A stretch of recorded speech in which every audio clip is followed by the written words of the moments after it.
ನಾವು ರೀಸೆಂಟಾಗಿ coffee house food court ಅಂತ ಟ್ರೈ ಮಾಡಿದ್ವಿ ನಾಗರಬಾವಿ ಹತ್ರ.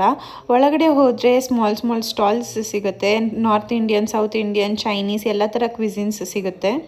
ವೆಜ್ಜು, ನಾನ್ ವೆಜ್ ಆಪ್ಷನ್ನು, ಚಾಟ್ಸಿಂದ ಹಿಡಿದು ಎಲ್ಲ ಥರ ವೆರೈಟೀಸು ಇದೆ. ಇದು ನ್ಯೂಲಿ ಓಪನ್ಡ್ ಆಗಿದೆ and small open seating area ಕೂಡ ಇದೆ. ಸೊ ನಾವು ಫಸ್ಟ್ ಟ್ರೈ ಮಾಡಿದ್ದು rice bath with chutney. Actually ತುಂಬ ಚೆನ್ನಾಗಿತ್ತು, ತುಂಬ ಫ್ರೆಶ್ ಆಗಿ ಬಿಸಿಯಾಗಿತ್ತು. ಆಮೇಲೆ ನೀರು dosa with fish curry order ಮಾಡಿದ್ವಿ. ಫಿಶ್ ಕರಿ ಅಂತೂ ತುಂಬ ಟೇಸ್ಟಿಯಾಗಿತ್ತು. ನೀರು ದೋಸೆ ಕೂಡ ತುಂಬ ಬಿಸಿಯಾಗಿ ಸಾಫ್ಟಾಗಿ ತುಂಬ ಚೆನ್ನಾಗಿತ್ತು. ಆಮೇಲೆ ಪಾವ್ ಭಾಜಿ ಆರ್ಡ್ರ್ ಮಾಡಿದ್ವಿ. ಪಾವ್ ಭಾಜಿ ಟೇಸ್ಟ್ ಓಕೆ ಅಂತಲೇ ಅನ್ನಿಸ್ತು, ತುಂಬ ಏನು ಅಷ್ಟೊಂದು ಇಷ್ಟ ಆಗಲಿಲ್ಲ. ಅದಾದಮೇಲೆ ಚಿಕನ್ ಲಾಲಿಪಾಪ್ ಮತ್ತು ವೆಜ್ ಮಂಚೂರಿಯನ್ ಆರ್ಡ್ರ್ ಮಾಡಿದ್ವಿ.